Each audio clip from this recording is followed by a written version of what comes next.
100 টাকা আমরা স্টুডেন্ট আমরা একটা দেওয়া যায় না 300 টাকা দেওয়া 100 টাকা দিলে 100 টাকা দিও 100 টাকা কি সাম দাও কি জবরদস্তি করে আমরা তো জবরদস্তি নাহলে আমরা যেটা পারি এটা দিব তো আরে অত কথা কইও না তেসরা করে কথা কইও না আমরা 400 টাকা বছরে বাড়া দাও আর আমরা বছরে একদিন আইছি তোমার কাছে 300 টাকা লেখা তোমরা দিতে পারতা না এটা কোনো কথা হইলো নাকি তুইলে কর ছেড়ে দাও আমার কথা হলো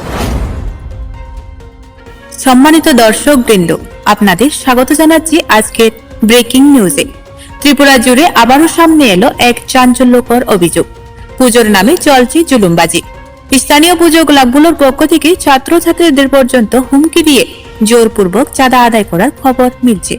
কিন্তু এখানেই বড় প্রশ্ন, মুখ্যমন্ত্রী ডক্টর মানিক সাহা সম্প্রতি সাংবাদিক সম্মেলনের মাধ্যমে সাফ জানিয়েছিলেন পুজোর নামে কোনো অবস্থাতেই জোর করে চাঁদা তোলা যাবে না।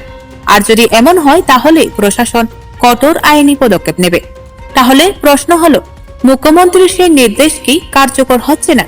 কেন প্রশাসন এতদিন চুপ করে রয়েছে? ত্রিপুরা পুলিশ কি আদৌ মাঠে নেমে কাজ করছে, নাকি সবকিছু কাগজেই সীমাবদ্ধ? সত্যি কি ক্লাবের সদস্যদের সামনে প্রশাসন অসহায়, নাকি মুখ্যমন্ত্রীর বার্তা জনগণের কাছে গুরুত্বহীন হয়ে পড়েছে? এখানেই শেষ নয়, ছাত্রছাত্রীদের কাছ থেকে এভাবে জোর করে টাকা আদায় হলে গরিব পরিবারের ভবিষ্যৎ কি হবে?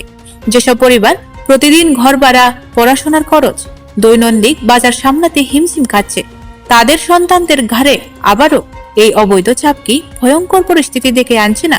প্রশ্ন উঠছে, সরকার কি কেবল ঘোষণাতেই সীমাবদ্ধ থাকবে, নাকি মাঠে নেমে সত্যিকার অর্থে দমন করবে এই চাঁদাবাজি?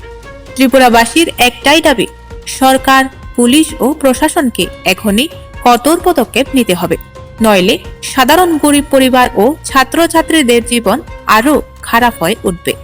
এখন গোটা ত্রিপুরা তাকিয়ে আছে, মুখ্যমন্ত্রী ডক্টর মানিক সাহার বার্তার পরও কেন নড়াচড়া করছে না প্রশাসন? এই অবৈধ চাঁদাবাজির অবসান কবে হবে?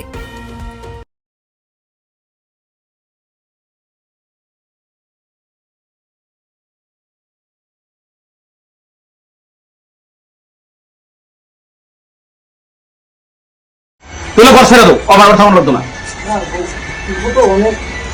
1 টাকা কম হতো না 1 টাকা স্টুডেন্ট দেখে আমরা 300 টাকা দেখতেছি অন্য আমরা তো দাদা অন্য গানে দাদা আমরা তো গরিব মানুষ দেখে এটা কম দামি বাজার থাকি না তুমি তো কথা না কইছো এটা খুব খারাপ কইছো তোমার কি আমি জুলুম করতেছি বুঝলাম কথা আপনিও একটু রাগে রাগে কইছি তেল রাগে তুমি তো সরকার দিছো তাই বাবা তো কথাটা কম না প্রত্যেকটাই তা নয় দাদা, কথা হচ্ছে যে প্রত্যেকটা শ্যামল ওই সমান্ত করবারে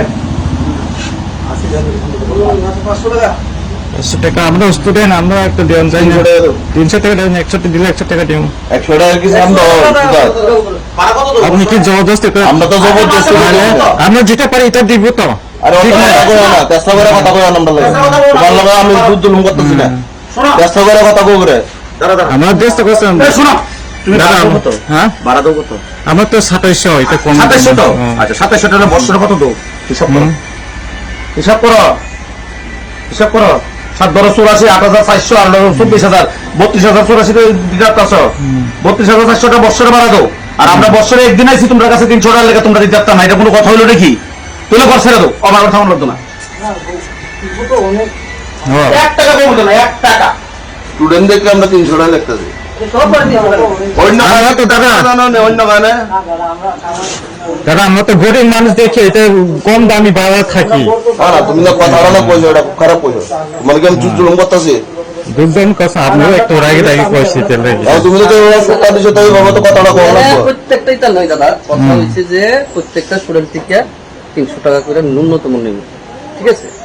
এখন এটা তো আপনার থেকে প্রত্যেকটা স্টুডেন্ট আপনার থেকে নিলে তো এটা আমি হেরার প্রতি বেমানি বললাম, প্রত্যেক জনে দিতে আছে 300 টাকা, ঠিক আছে?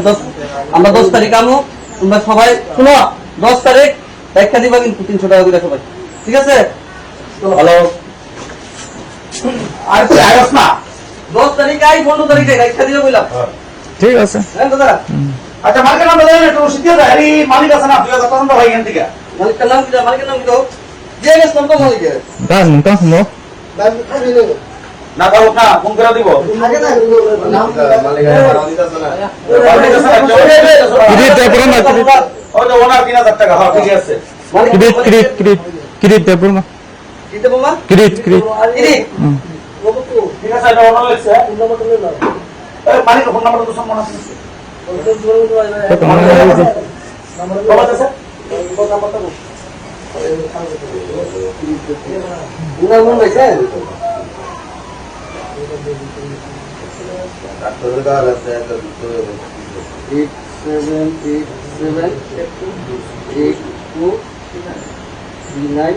87878239